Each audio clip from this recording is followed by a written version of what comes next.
Hello दोस्तों, कैसे आप सब। उम्मीद है खैरियत से होंगे। तो इस वीडियो में हम हुरूब के बारे में A to Z जानकारियाँ इकट्ठा करेंगे, यानी हुरूब लगने से लेकर घर जाने तक। तो हुरूब के बारे में मैं काफ़ी दिनों से वीडियो बनाना चाहता था, लेकिन इसके बारे में एक सवाल मुझे लगातार खाए जा रहा था, और वो सवाल ये था कि क्या कोई वर्कर अगर अपने कफ़ील के ऊपर केस कर देता है तो क्या कफ़ील उसके बाद में भी हुरूब लगा सकता है। और इस सवाल का जवाब ढूंढने के लिए मैंने तमाम वेबसाइटों को खंगाला। तमाम जो ऑफिशियल वेबसाइट हैं, जवाजात की या सऊदी गजट की या जो भी तमाम ऑफिशियल न्यूज़ की वेबसाइटें हैं, तो आखिरकार इसका जवाब भी मिल ही गया है। तब मैंने सोचा कि चलो अब इसके बारे में डिटेल वीडियो बना देते हैं ताकि तमाम लोगों को इससे फ़ायदा हो। और उम्मीद है कि इस वीडियो को देखने के बाद आपको जो है हुरूब के बारे में कोई सवाल आपके पास बचा नहीं होगा। आप A to Z जानकारियाँ इसके बारे में इकट्ठा कर लेंगे। तो इसमें आप टॉपिक देख लें। टॉपिक मैंने बनाया हुआ है, जैसे कि हुरूब कितने तरह का होता है, हुरूब कब लगता है ये आप जानते ही होंगे, कौन सा हुरूब ज़्यादा मुश्किल होता है, हुरूब कब लग सकता है कब नहीं, क्या करें कि हुरूब कफ़ील ना लगा पाए, हुरूब लगने के बाद ये हटेगा कैसे, हुरूब लगने के बाद आप घर कैसे जाएंगे और आप किस तरह से घर जाएं कि आप वापस आ जाएं। तो इस वीडियो में इन तमाम चीज़ों पर हम डिटेल से चर्चा करेंगे। लेकिन उससे पहले अगर आपने चैनल को सब्सक्राइब नहीं किया तो चैनल को सब्सक्राइब करें और वीडियोस को अपने दोस्तों के साथ शेयर करें। तो सबसे पहले हुरूब कितने तरह का होता है। हुरूब दो तरह के होते हैं। एक तो नॉर्मल हुरूब होता है जिसको हम ब्लॉग हुरूब कहते हैं, और ये आमतौर पर जब लोग भाग जाते हैं तभी हुरूब लगता है। और दूसरी चीज़, इसमें कभी कभी गलत हुरूब भी लग जाते हैं, यानी कफ़ील आपको दवा में रखने के लिए, आपको ब्लैकमेल करने के लिए भी आपके ऊपर हुरूब लगा देते हैं। कभी कभी ऐसा भी होता है कि आपका इकामा एक्सपायर है और वो रिन्यू नहीं करवाना चाहते, तब भी हुरूब लगा देते हैं ताकि आपसे फुर्सत मिल जाए और आपको पता ही नहीं रहता, आप काम करते रहते हैं उधर। ब्लॉग हुरूब बहुत ज़्यादा मुश्किल नहीं करता आपको, आप काम करते रहिए, पकड़े जाएंगे तो ठीक है। और हालांकि इस पर 15,000 रियाल का जुर्माना भी है ऑफिशियल तौर पर, लेकिन किसी के ऊपर किया नहीं जाता। ये जानते हैं कि लोग यहाँ पर किसी तरह खा कमा रहे हैं और फिर भेज दिए जाते हैं, वो डिपोर्ट कर दिए जाते हैं। लेकिन जो इसका दूसरा वर्जिन है, दूसरा वर्जिन जो है हुरूब का, वो है मतलूब। मतलूब इसका सीधा मतलब है कि मुतालबा, यानी आपको मांग रहा है, यानी इसमें आपको छुट्टी नहीं मिलने वाली। आप पहले अपना केस फाइनल कीजिए, उसके बाद ही जा सकते हैं। और दूसरी बात ये भी ध्यान रखें कि जो मतलूब का केस है ये आपके ऊपर कोई भी लगा सकता है, यानी किसी से आपका झगड़ा हुआ, उसने आपके ऊपर मतलूब कर दिया, आप जाएं उसका केस सॉल्व करें। उसके बाद में जैसे आपका कहीं एक्सीडेंट हुआ, आप उस टाइम पर मुरूर आया, आपके ऊपर केस हुआ, उसने बताया कि आपको इतना पैसा देना है, आपने नहीं दिया तो दूसरे आदमी ने जाकर वहाँ पर आपके ऊपर केस कर दिया, तो मुरूर यहाँ पर आपके अफसर पर मतलूब डाल देती है। उसके बाद आप दोनों टेबल पे बैठिए, वहाँ मुरूर भी रहेगी, यानी मुरूर के ऑफिस में अपनी बातचीत करिए, क्या देना है क्या नहीं, अपना केस फाइनल कीजिए, उसके बाद में ही मतलूब हटता है। तो मतलूब का सीधा सीधा मतलब ये होता है, और ये ज़्यादा मुश्किल होता है। इसमें दूसरा पॉइंट कि हुरूब कब लग सकता है। हुरूब तभी लग सकता है जब आपका इकामा वैलिड हो, यानी एक्सपायर हो गया आपका इकामा, इकामा रिन्यू नहीं हुआ, तो आपके ऊपर हुरूब नहीं लग सकता। दूसरी चीज़ यहाँ पर जो सबसे मेन टॉपिक है, सबसे मेन चीज़ है, वो ये है कि अगर आपने अपने कफ़ील के ऊपर कोई केस कर दिया तो उसके बाद में आपका कफ़ील आपके ऊपर कोई हुरूब नहीं लगा सकता। तो अब जैसे कि आमतौर पर ऐसा ही होता है कि आप केस करने के लिए जाते हैं, वहाँ पता लगता है कि हुरूब लग गया है। तो ऐसे चीज़ों से बचने के लिए आपको ज़रूरी है कि आप जो है, जब आप हुरूब लगवाने जाएं, खासकर जो डोमेस्टिक वर्कर हैं, वो अपना घर नहीं छोड़ें जहां पर काम करते हैं। कोई भी प्रॉब्लम आ जाए, आप ये डन करके चलें कि आपको अपना घर नहीं छोड़ना है। आप कंप्लेन करने के लिए भी आएंगे, उतनी देर में वो अपना अफसर खोलेगा, आपको देखेगा कि वो गैर हाजिर है, मेरे घर पे नहीं है, फ़ोन करेगा, आप फ़ोन नहीं उठाएंगे या कोई बहाना मारेंगे इधर उधर, उसको अंदाज़ा हो जाएगा कि हाँ ये कंप्लेन करने गया है, तो वो आपके ऊपर हुरूब लगा दे। और इसमें ऐसा कोई रूल भी नहीं है कि उनको 3 दिन इंतजार करना है आपका, या 1 दिन इंतजार करना है, या 2 दिन इंतजार करना है। वो हुरूब लगाने के लिए आज़ाद हैं। अदरवाइज़ आप उनके घर में भी मौजूद हैं तब भी वो हुरूब लगा सकते हैं, ये तो बाद में डिसाइड होगा। तो अगर आपका कुछ भी अपने कफ़ील के साथ में कोई प्रॉब्लम चल रही है, सैलरी नहीं दी या इकामा रिन्यूअल नहीं कर रहा है, या कुछ भी कोई भी प्रॉब्लम आपको उसके साथ में चल रही है, तो आप जो है ऑनलाइन कंप्लेन करने की कोशिश करें। तो ऑनलाइन कंप्लेन के लिए आपको ministry of human resource and development के उस पर जाना होगा, वेबसाइट पर, वहाँ से आप कर सकते हैं। इसके अलावा एक ऐप भी है कोला अमन करके, तो वहाँ से भी आप कर सकते हैं। और इसके अलावा इसका वीडियो जो है कि कैसे आपको ऑनलाइन कंप्लेन करनी है, ये बाद में मैं वीडियो डाल दूंगा, क्योंकि अभी ये वीडियो वैसे भी लंबा होने वाला है।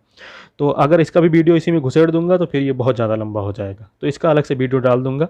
और इसके अलावा एक फ़ोन नंबर है 19911, इस फ़ोन पर आप बात कर सकते हैं। कभी कभी इसमें उर्दू वगैरह में भी बात करने का ऑप्शन मिलता है, लेकिन ज़्यादातर ये अरबिक का ही ऑप्शन मिलता है। तो आप अगर अरबिक में बात करना चाहें तो आप अरबिक में बात कर सकते हैं। अगर खुद नहीं कर सकते तो किसी दूसरे दोस्त वगैरह से करवा दीजिए, और उससे अपनी सारी डिटेल बता दीजिए, आईडी नंबर वगैरह, इसके अलावा फ़ोन नंबर वगैरह आपको बताना रहेगा वहाँ पर।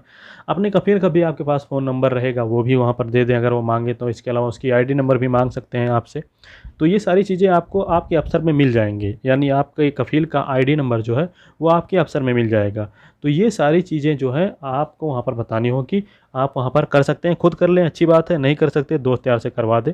लेकिन अपना जो अड्डा है, आपका काम करने का जहाँ एरिया है, जहाँ पर आप काम करते हैं, चाहे कंपनी में या अपने डोमेस्टिक वर्कर हैं तो घर में, तो आप जो है वो एरिया ना छोड़ें। एक बार ये साबित हो गया कि आप अपना घर छोड़ चुके थे, तब आपके ऊपर हुरूब लगा, तो फिर आपका मामला जो है कमज़ोर हो जाएगा, आप कुछ नहीं कर पाएंगे। दूसरी चीज़, अगर आपके ऊपर कोई गलत तरीके से हुरूब लगा देता है तो आपके पास अधिकार है इसके खिलाफ कंप्लेन करने का।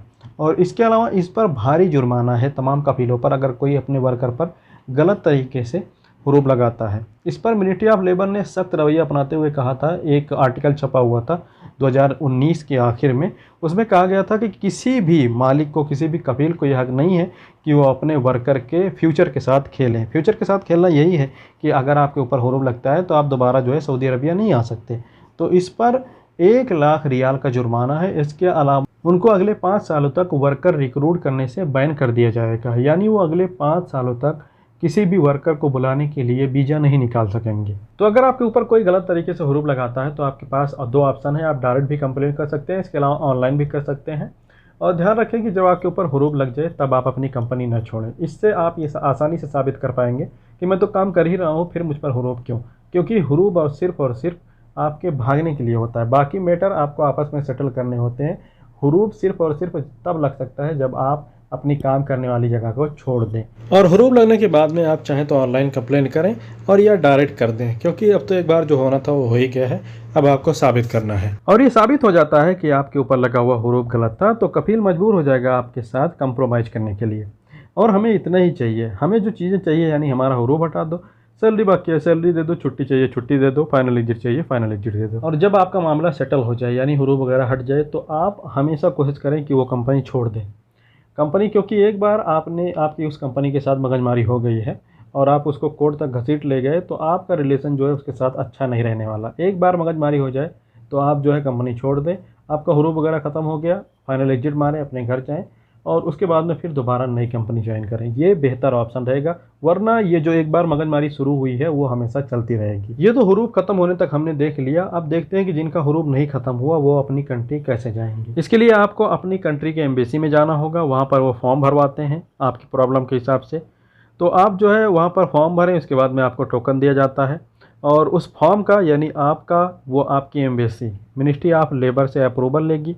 फिर एम्बेसी आपसे कांटेक्ट करेगी आपको एग्जिट पेपर देने के लिए। आपको एम्बेसी जाना होगा, अपना एग्जिट पेपर लेना होगा, अपना टिकट खुद से लेना होगा और फिर आपका फिंगर लगेगा। फिंगर लगने के बाद में आपको डिपोर्ट कर दिया जाएगा। इसके अलावा आप बिना एम्बेसी गए भी फाइनल एग्जिट के लिए फॉर्म भर सकते हैं और ये लिंक है यहाँ पर मौजूद है, आप देख सकते हैं। ये लिंक आपको डिस्क्रिप्शन बॉक्स में मिल जाएगा, उस पर कॉपी करके आप डायरेक्ट इस फॉर्म पर पहुँच जाएंगे। तो इस फॉर्म में ऊपर देखें हिंदी और इंग्लिश में तमाम जानकारियाँ लिखी हुई हैं, आप यहाँ पर सब चीज़ें पढ़ सकते हैं। और इसके अलावा नीचे आपको पासपोर्ट नंबर डालना है। पासपोर्ट नंबर डालने के बाद में आपको यहाँ नीचे चेक डाटा पर क्लिक करना है। उसके बाद ये अगले पेज पर जाएगा।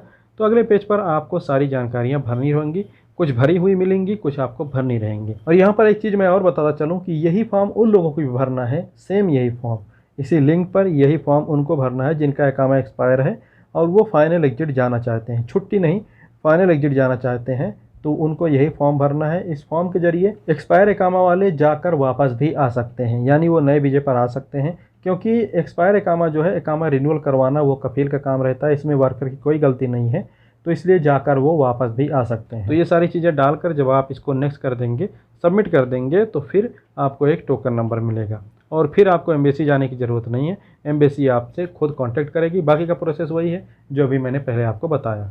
अब आखिरी सवाल, क्या आप बिना कफील के हुरूब हटवा सकते हैं और हटेगा तो कैसे? इसके अलावा अगर आप अपनी एम्बेसी के थ्रू जाते हैं या तरहील के थ्रू जाते हैं अपने देश हुरूब के बाद, तो क्या आप वापस रिटर्न आ पाएंगे या नहीं?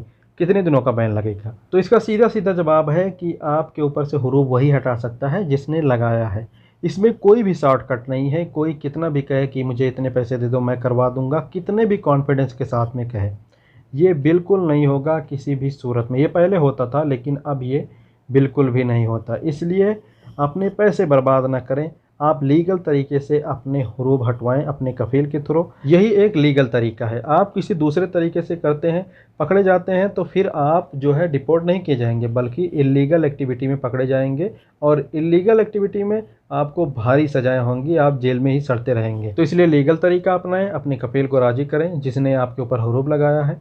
अगर वो 15 दिन के अंदर हटवा देता है तो ये फ्री में हो जाएगा, लेकिन 15 दिन से ज़्यादा होता है तो उसके लिए पैसे लगेंगे, और जाहिर बात है कि पैसे आपको ही देने पड़ेंगे।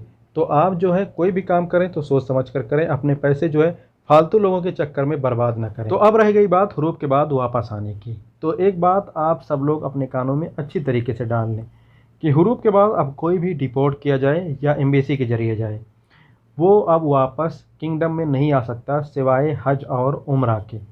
कोई आपको कितना भी कहे कि ऐसा हो जाता है वैसा हो जाएगा, कुछ भी नहीं होने वाला इस कानून में। कोई भी शख्स सिवाय हज और उम्रा के वापस सऊदी अरबिया नहीं आ सकता। तो उम्मीद है आप लोग समझ गए होंगे। बहुत बहुत शुक्रिया।